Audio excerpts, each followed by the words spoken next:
तो आज आप जो वो 800 फंड का एक बड़ा सा ट्रैकिंग रिकॉर्ड है, उसमें से कौन सा फंड सजेस्ट करने वाले? तो विपिन जी, पहले मैं एक डिस्क्लेमर देना चाहता हूँ। ट्रैक हम 800 850 फंड करते हैं CNBC रिसर्च में, लेकिन राय देते हैं सिर्फ 20-25 पे। बिल्कुल। तो अब जो फंड हम लोग डिस्कस कर रहे हैं, ये सिर्फ डिस्कशन का तौर है। इसमें किसी भी तरीके की निवेश की कोई राय नहीं है, ना बेचने की। राइट। अगर आप इस फंड में निवेशित हैं, जैसे कि मेरे एक बहुत करीबी जन हैं, तो उनको भी बेचने की राय नहीं है और लेने की तो बिल्कुल राय नहीं है। तो अब इस डिस्क्लेमर के साथ चर्चा को शुरू करें। बिल्कुल बिल्कुल। और आप जो भी डिसीजन लें, चाहे वो इक्विटी में हो चाहे म्यूचुअल फंड में, हम लगातार कहते हैं कि वो अपने किसी वित्तीय सलाहकार जिससे आपकी अच्छी जान पहचान है, जिसका आप पे भरोसा है, उनसे ही सलाह करने के बाद लें। यहाँ पर हम चीज़ों का एनालिसिस करते हैं और उनको आर और पार दोनों तरह से आपको दिखाते हैं, वो चीज़ें भी जो दिख रही हैं और जो नहीं दिख रही हैं। डिसीजन फाइनली आपका है।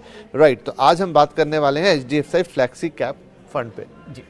तो इसका पुराना नाम HDFC इक्विटी फंड था विपिन जी। और आप ऐसा कीजिए, आंकड़े बताइए कि यहाँ पर किस तरीके से रिटर्न्स आपको आते हुए दिखे हैं पिछले 3 साल में, अगर एक मुश्त रकम लगाई जाए या SIP किया जी बिल्कुल। तो जो हमारा पैमाना रोज रहता है कि आपने वहाँ पर पिछले 3 साल में अगर 1 लाख रुपया लगाया होता तो आज कितना हो गया होता? तो आज आपका हो गया होता करीब करीब 1,80,000 या उससे थोड़ा सा ज़्यादा, टू बी प्रिसाइज 1,83,000 रुपये। और अगर आपने 10,000 रुपये की SIP की होती, मंथली SIP, तो 3 साल में आपकी रकम हो गई होती 5,70,000 रुपये। तो 12×36 3,60,000 रुपये तोड़ के लगाए और एक मुश्त रकम कितनी आई? 570। तो ये आप देखिए कि इस फंड को, जिसको हम अब HDFC फ्लेक्सी कैप फंड के नाम से जानते हैं, यहाँ पर आपको रिटर्न दिख रहा है। इसको चूज मैंने क्यों किया डिस्कस करने के लिए? तो विपिन जी, पिछले 1 साल का हम परफॉर्मेंस देख रहे हैं दिवाली से दिवाली तक। तो ये टॉप 3 इक्विटी डाइवर्सिफाइड फंड्स में से परफॉर्मर निकल के आया है। दिल की धड़कन को संभाल लीजिए, मैं आपको 1 साल का रिटर्न बताने वाला हूँ। जी बताइए। 77%। क्या बात है, 77%। जी। इनकी नेट एसेट वैल्यू है 1,030 रुपये प्रति यूनिट। जी। तो इसमें 77% की वृद्धि पिछले 12 महीनों में हो गई। क्या बात है। और अगर दर्शक ये भी जानना चाहें कि जब से लॉन्च, तो ये लॉन्च हुआ था सन 2013 में जनवरी में, तो पूरा 1 साल मतलब जनवरी टू जनवरी ये पूरा फॉलो करता है, और तब से अब तक भी रिटर्न बुरे नहीं है, डिसेंट 16% का रिटर्न है। जी। तो विपिन जी, आप जो रिटर्न बता रहे हैं ये इनकी डायरेक्ट स्कीम का है। जी। डायरेक्ट स्कीम का अनावरण जनवरी 2013 में सबके लिए हुआ।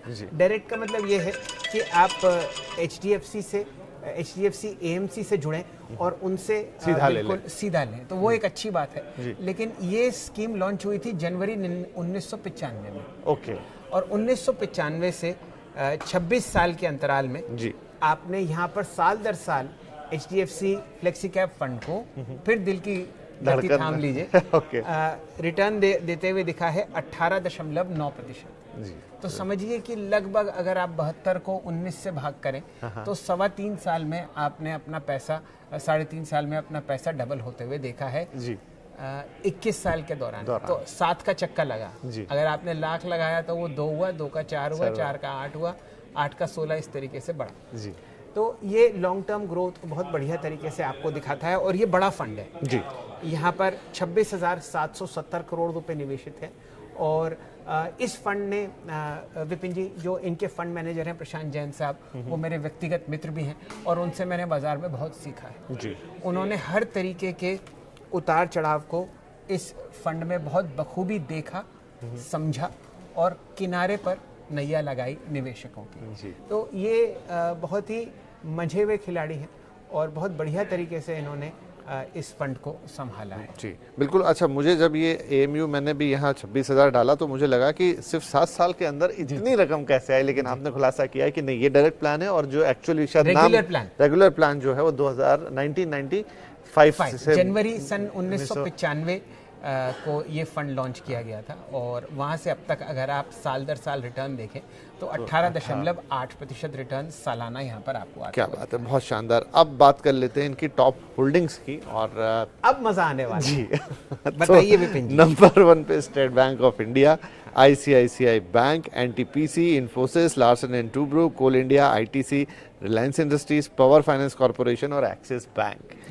यानी कि जी, जी अब जी। आप बताइए। नहीं, आप ही बताइए। तो यहाँ पर देखिए जैन साहब को बहुत परेशानी और बहुत सवालों का सामना करना पड़ा। देखिए उनकी एक सोच है कि आप फंड में निवेशकों का पैसा लगा रहे हैं तो आपको वैल्यू में लगाना चाहिए। राइट। ग्रोथ भी वो खेलते हैं। आपने HDFC माफ़ कीजिए ICICI बैंक, SBI बैंक आप देख ही रहे हैं। Right. लेकिन अगर आप पहले 10 स्टॉक देखें तो उसमें से 4 सरकारी कंपनीज हैं, बिल्कुल। SBI, NTPC, कोल इंडिया, PFC जी। और अगर पहले 25 देखें तो उसमें से 9 सरकारी कंपनीज हैं, यानी कि 36%, एक तिहाई पोर्टफोलियो टॉप 25 में आप निवेशित देख रहे हैं सरकारी कंपनीज। तो सरकारी कंपनीज को हम लोगों ने बहुत बुरे दिन बिताते हुए देखे। अब एक अपटर्न आपको आता हुआ दिख रहा है सरकारी सोच में और सरकारी कंपनीज के परफॉर्मेंस में। तो ये फंड बहुत बढ़िया तरीके से प्लेस्ड है उस अपटर्न को खेलने के लिए। लेकिन पिछले अगर आप समझिए कि 21 साल का दायरा है तो 10 साल ज़रूर जैन साहब ने बहुत सुनी है इस बात के लिए कि आप क्यों सरकारी कंपनीज पर इतना ध्यान देते हैं, जबकि वहाँ पर डीप वैल्यू है लेकिन वो वैल्यू अनलॉक नहीं होती। जी। तो ये एक बहुत अहम बात है। और जो निचले 15 में से कंपनीज हैं जो सरकारी हैं, मैं आपको बता देता हूँ, इनका पावर पर बहुत रुझान है, पावर सेक्टर पर, एनर्जी पर ये ओवरवेट भी है। तो REC, BPCL, HAL, bank of Baroda, HPCL और IRFC। तो यहाँ पर आप देखिए कि ये एक अलग तरीके का फंड मैनेजर की सोच है कि भाई मैं वैल्यू की तरफ ध्यान दूंगा।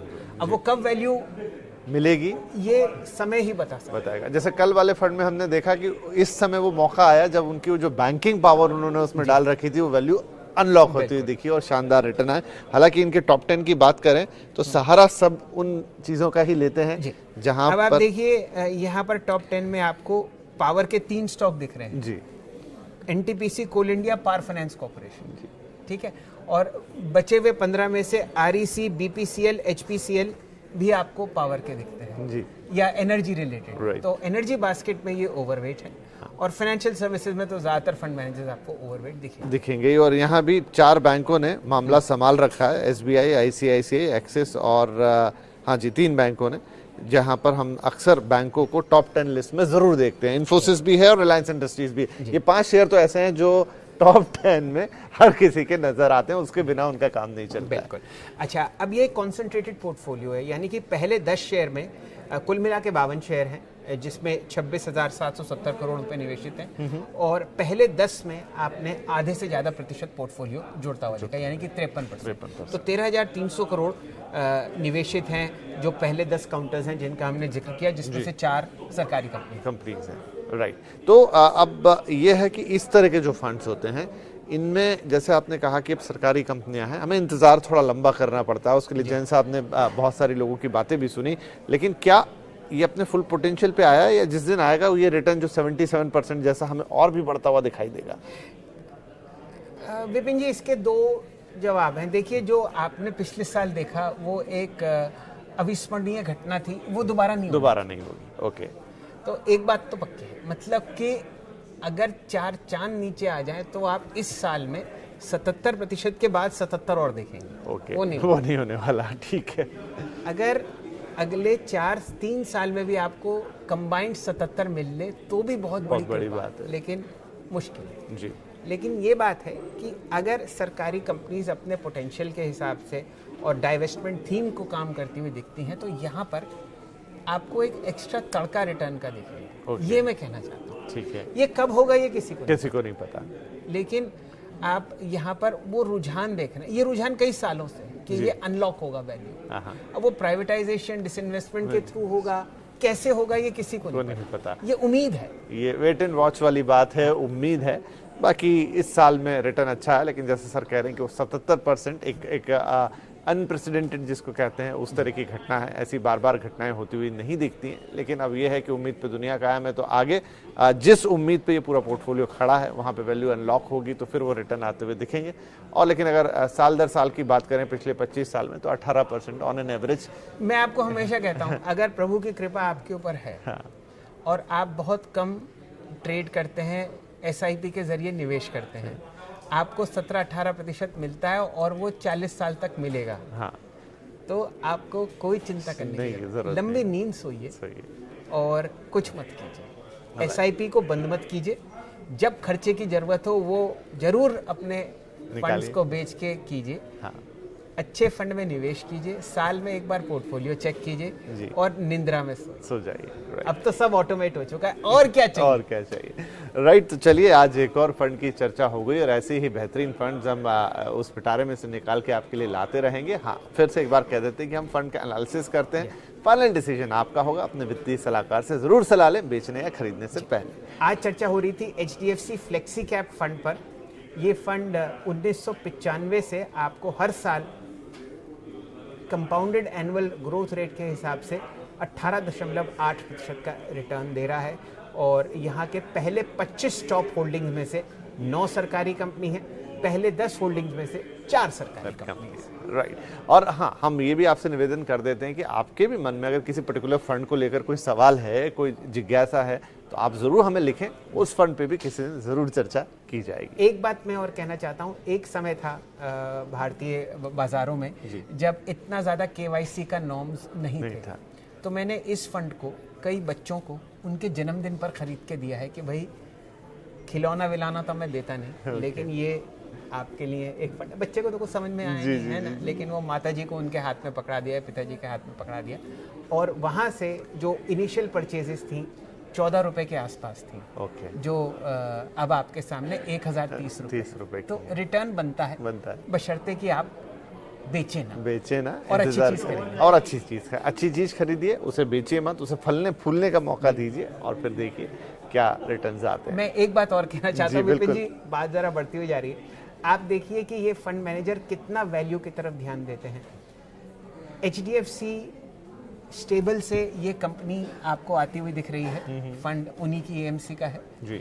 ना HDFC है और ना HDFC बैंक है। हाँ, ये बात भी बड़ी ध्यान देने पते की बात है। जी, टॉप 10 में भी नहीं है और आगे भी नहीं है शायद। आपने तो बाकी के भी टोटल होल्डिंग्स देखी है, तो ये भी कमाल की बात है।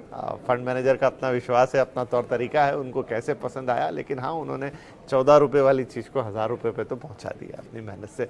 राइट। तो ये एनालिसिस, ये चर्चाएं जारी रहेंगी आपके। तो विपिन जी, हम लोग चर्चा करेंगे SBI banking and financial services fund की।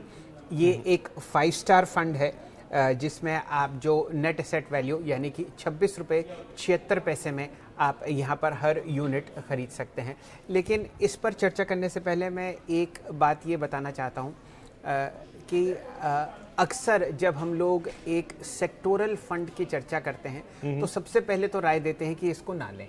क्योंकि हम लोग सिर्फ और सिर्फ इक्विटी डाइवर्सिफाइड फंड्स में बिलीव करते हैं। लेकिन कभी कभी क्या होता है कि आपको एक तड़का लगाना जरूरी है, कब तक आप फीकी दाल खाते रहेंगे। तो ये तड़का इसलिए आवश्यक है क्योंकि हम लोग एक खुली दौड़ देख रहे हैं अब बनती हुई बैंकिंग सेक्टर में और NBFC स्पेस में। तो इसको इंडिविजुअली पकड़ना बहुत जरूरी है, और इसीलिए अगर आप एक सेक्टोरल फंड अपने पोर्टफोलियो में जोड़ते हैं और अगर आपका 10-1 लाख रुपए का ओवरऑल म्यूचुअल फंड पोर्टफोलियो है, तो लगभग 3 से 5% वेटेज आपको देनी चाहिए इस पर्टिकुलर सेक्टोरल थीम को। यानी कि 30 से 50 हज़ार रुपये आपको वो भी किश्तों में ऐसे सेक्टर्स में लगाना चाहिए जो आपको एक तेजी का तड़का बहुत ज़बरदस्त तरीके से दे सकते हैं। राइट, बिल्कुल। एक बात तो ये राइट।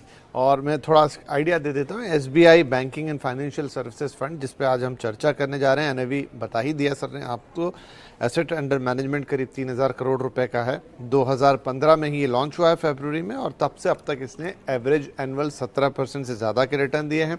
आसान भाषा में समझें तो अगर आपने 1 लाख रुपए डाले होते 3 साल पहले, तो आपका पैसा ऑलमोस्ट डबल हो गया होता 3 साल के अंदर। वहीं अगर आपने 10,000 रुपए की SIP की होती, वो अब तक 3 साल में ग्रो होकर करीब करीब 5.5 लाख रुपए तक पहुंच गई होती जी। तो अब विपिन जी ये बताते हैं कि हम लोग आपको इंडिविजुअल बैंक्स खरीदने की राय क्यों नहीं दे रहे। देखिए, वहाँ पर रिस्क बहुत होता है। हम लोग 25 बैंक्स खरीद नहीं सकते, लेकिन एक फंड ऐसा ले सकते हैं जहाँ पर आपको 25 इस सेक्टर के सबसे बड़े, सबसे दिग्गज फाइनेंशियली और बैलेंस शीट मुकाबले स्टॉक्स जो हैं वो बढ़िया तरीके से काम करते हुए दिखें। तो ये काम बखूबी SBI बैंकिंग और फाइनेंशियल सर्विसेज फंड आपको करता हुआ दिखता है। अगर आप पोर्टफोलियो पर नज़र डालें तो यहाँ पर आपको HDFC bank, ICICI bank, Kotak, axis, ये चारों स्टॉक्स दिखेंगे जो आज रिकॉर्ड हाई पर आपको ट्रेड करते हुए दिख रहे हैं। इंश्योरेंस में देखेंगे तो आपको SBI लाइफ इंश्योरेंस दिखेगी। अगर आपको रियल एस्टेट थीम खेलनी है मॉर्गेज के थ्रू तो HDFC का जो स्टॉक है वो आपको दिखेगा 7वें नंबर पर। तो यहाँ पर एक रिस्क, रिलेटिवली लेस रिस्क के साथ आप उन्हीं चीजों का लुत्फ उठा सकते हैं जिसका बाजार अभी ले रहा है। राइट और इसमें उसके अलावा Manappuram finance, state Bank of India, Muthoot finance, LIC housing finance, यानी कि हर तरह का बढ़िया फाइनेंशियल इंस्टीट्यूट, हर तरह की बढ़िया बैंक, सब के सब इसके अंदर शामिल है। तो आपने जैसे हमें सुबह भी बताया कि अब वो वक्त आ गया है जब हम यहाँ से एक अलग तरीके की बैंकिंग रैली आते हुए देखेंगे और वो एक लॉन्ग टर्म सस्टेनेबल रैली होगी। तो ऐसे में जो इस तरह के फंड हैं जहां बैंकिंग स्टॉक और फाइनेंशियल स्टॉक्स की भरमार है, पूरा पोर्टफोलियो उससे बना है, ये सीधे सीधे रिफ्लेक्ट होंगे यहाँ पे भी।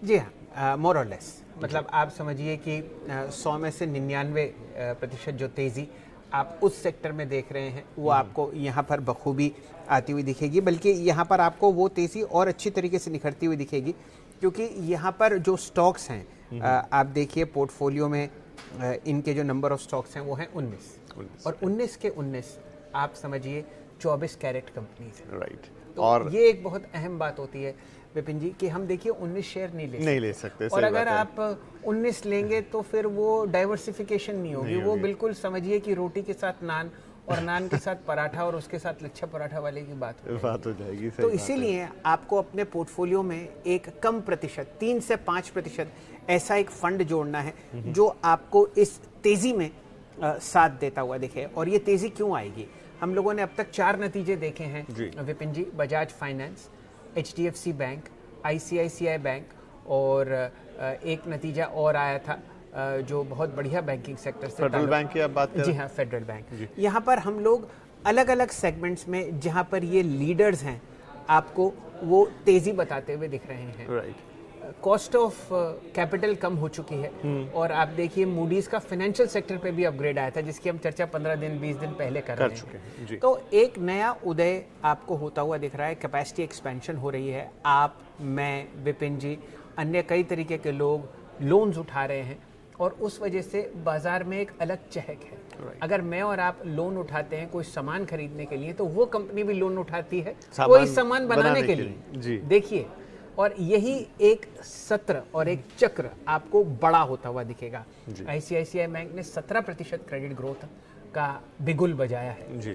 SBI का इंतजार कीजिए। राइट और SBI के नतीजे जो कि देश का सबसे बड़ा पब्लिक सेक्टर बैंक है वहाँ पे भी बहुत उम्मीद है क्योंकि वो भी हर तरह के लोन बांटता है और अभी बहुत सारे विज्ञापन आप लगातार सभी तरह के बैंकों के देख रहे हैं कि घर, गाड़ी, कंज्यूमर ड्यूरेबल्स, ये सब। और इसके पीछे जो आप बता रहे हैं जैसा ICICI बैंक का मेजर पोर्टफोलियो वहीं से आता है जहाँ पर वो इंस्टीट्यूशंस को, कंपनीज को, फैक्ट्रीज को, इनको लोन देते हैं। और विपिन जी आप देखिए एक और अच्छी बात ये हो रही है कि रियल एस्टेट सेक्टर में आप हर महीने देखते हैं कि कंपनीज, अलग अलग शहरों की कंपनीज, अलग अलग स्टेट्स की कंपनीज आपको बताती हैं कि भाई इस महीने हमारी सबसे ज़्यादा रजिस्ट्री हुई। उसके पीछे अगर एक कंपनी है जो इस सेक्टर को बखूबी खेल रही है वो है HDFC।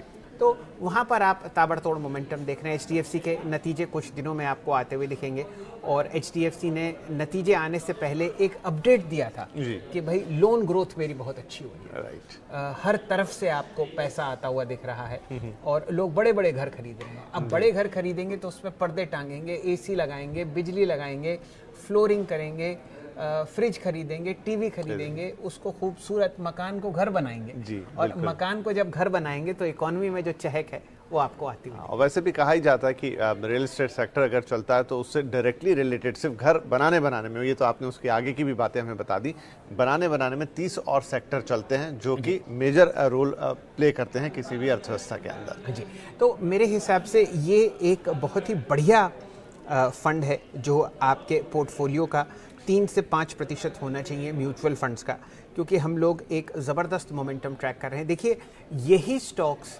आपको इक्विटी डाइवर्सिफाइड फंड में भी आते हुए दिखते हैं जो पहले 10 हैं, जैसे HDFC बैंक, ICICI बैंक, लेकिन वहाँ पर और कई जगह का तड़का लग जाता है। आपको अल्ट्राटेक सीमेंट दिख जाएगा, आपको टाटा स्टील दिख जाएगा, आपको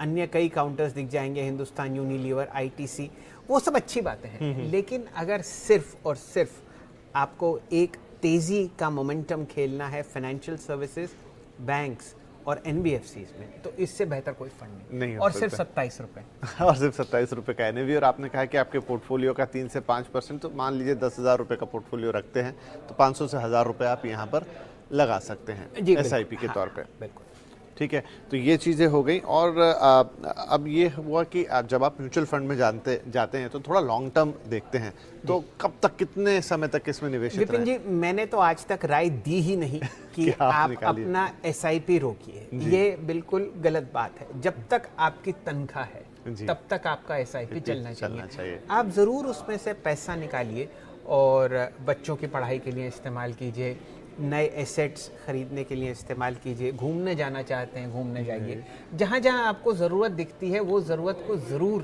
पूरी करें, लेकिन उसे रोके ना, उसे एसआईपी को ना रोके। तो ये एक बड़ा मूल मंत्र है, क्योंकि अगर आपको इसका पूरा फायदा उठाना है, कंपाउंडिंग का, मल्टीप्लिकेशन का, बढ़िया रिटर्न का, तो जितनी लंबी आपकी एसआईपी जाएगी, जितना इसको ग्रो करने का मौका मिलेगा, उतना आपको फायदा होगा। और जैसा आप कह रहे हैं कि जब जरूरत है, जब बहुत आवश्यकता है, तो उसमें से तो आप किसी भी दिन निकाल सकते ही हैं। विपिन जी, मैं आपको एक बात बताना चाहता हूँ। जब मैं बाजार में जुड़ा सन 1994 में, तब आप समझिए 95 या 96 में आईसीआईसीआई बैंक का इशू आया था और वहाँ पर जो प्राइसिंग थी, अगर मुझे ठीक से याद है तो 35 रुपए का शेयर था जी।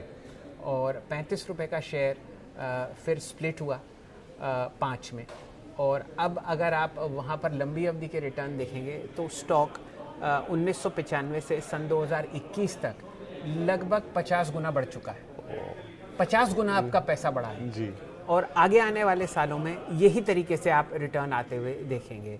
तो भारतीय अर्थव्यवस्था में financial services, banking, index, Sensex और निफ्टी में लगभग 35% का वेटेज रखते हैं जी। और यही निफ्टी को और तेज करेगा, यही निफ्टी और सेंसेक्स को आगे बढ़ाएगा। आज आप देखिए निफ्टी बैंक पर जब हम लोग पहले जुड़े थे तो 1000 पॉइंट से कम की रैली थी जी। 1 घंटे में 290 अंक और जुड़ गए हैं उसके अंदर। तो ये जो तेजी का इंजन चला है, इसको आप एक बहुत अच्छी नींद के साथ इंडिविजुअल स्टॉक ना खरीद के एक अच्छे फंड के जरिए भी खेल सकते हैं। राइट, जहां पर आपको बहुत ज्यादा स्टॉक पे इंडिविजुअली रोज का रोज ध्यान रखने की जरूरत नहीं है, कौन कितना ऊपर गया, कितना नीचे गया, और एक साथ आप बेहतरीन 19 आपने बताया ना टोटल, इसमें 19 फाइनेंशियल और बैंकिंग स्टॉक है जो बहुत बेहतरीन परफॉर्मेंस वाले हैं। और वो सारी फिर सिरदर्द मैनेजर साहब की है कि वो किसको कब कितना वेटेज देते हैं, किसको कम करते हैं, किसको निकालते हैं, लेकिन आपके लिए बेहतरीन रिटर्न्स की वो पूरी कोशिश करते हुए यहाँ पर नजर आएंगे। तो ये हुई बात एसबीआई बैंकिंग और फाइनेंशियल सेक्टर म्यूचुअल फंड की, और एक आसान रास्ता अगर आप बैंकिंग सेक्टर की जो एक जोरदार जबरदस्त रैली है उसका फायदा उठाना चाहते हैं। तो विपिन जी, एक बात मैं और कहना चाहता, हमेशा आप जब इस या ऐसे किसी फंड में निवेश करें जहां पर आपको राय सुनने को मिल रही है सीएनबीसी आवाज में, तो डायरेक्ट रूट के थ्रू ही अप्लाई करें, एएमसी से सीधी वार्तालाप करके। जी बिल्कुल। और साथ में अगर आप चाहते हैं तो आप अपने वित्तीय आर्थिक सलाहकार से भी जरूर राय लें और उसके बाद उसका जोखिम और फायदे दोनों समझते हुए उसमें निवेश करें।